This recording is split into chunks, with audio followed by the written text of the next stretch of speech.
and welcome to our weekly Bible study, continuing on in Ecclesiastes. This week we're in Ecclesiastes chapter 4. We're looking at the whole chapter, verses 1 through 16, and we'll just briefly kind of cover some of the themes here, get us thinking as we prepare for Sunday. Go ahead and pause the video and read through verses 1 through 16. All right, ready? Kind of the title here of our thoughts this week is We, Not Me. And as you read through these 16 verses, it might at first seem kind of disjointed and maybe hard to discern a theme, but I think we can find a theme of the dangers or the vanity of individualism in these 16 verses.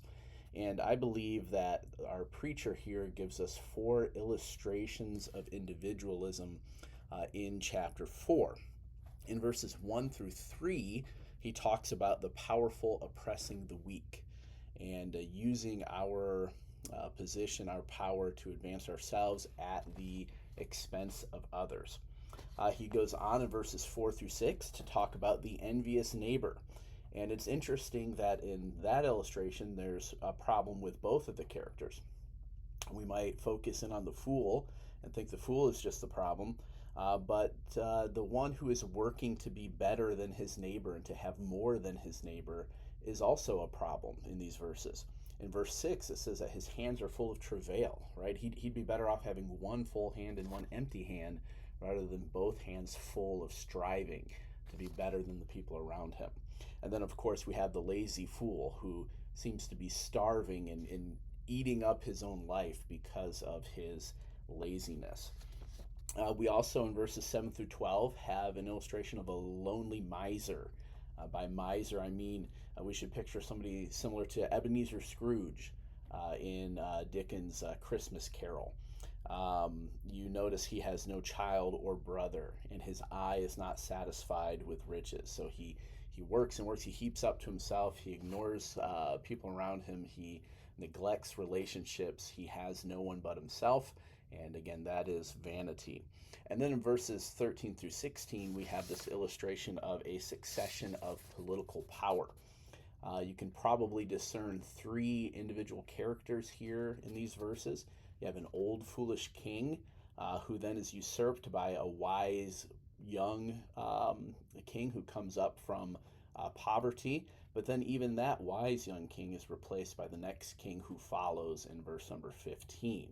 And so we have some rulers who are popular, a lot of people following them, some who are not, but all of them will lose power eventually. And so we see the meaninglessness or emptiness of a search for political power. This power comes and goes. We climb over one another to obtain it. And for what? What is it worth at the end of the day? So what are the preacher's conclusions on individualism, on this sense that I'm the only one who matters, that it's all about me, right? Well, it causes oppression, it causes tears, it causes jealousy. It's empty at the end of the day. Just like everything else we've examined, pleasure, labor, wisdom under the sun, this individualism, this concern only for myself, it ends with emptiness. And so I believe the preacher is pushing us toward a view of we and not me. Is there something better than only looking out for myself? I believe there certainly is. And so we see in verses 9 through 12 this idea of we, not me. Now, we've been encouraged to be grateful for and to enjoy the things that God has given us in places like Ecclesiastes 2 verse 24 and Ecclesiastes 3 and verse 22, that we should rejoice in our works and our portion, right? And I think the preacher is pushing us to view people in that same way, to rejoice in the people around us rather than viewing them as obstacles or stepping stones. And so what if we viewed people as the good labor that God has given us, rather than people being in the way of our success or our power? And so verses 9 through 12 contain ideas like 2 are better than 1, and so on and so forth. So some things to think about. 2 last points for us to consider.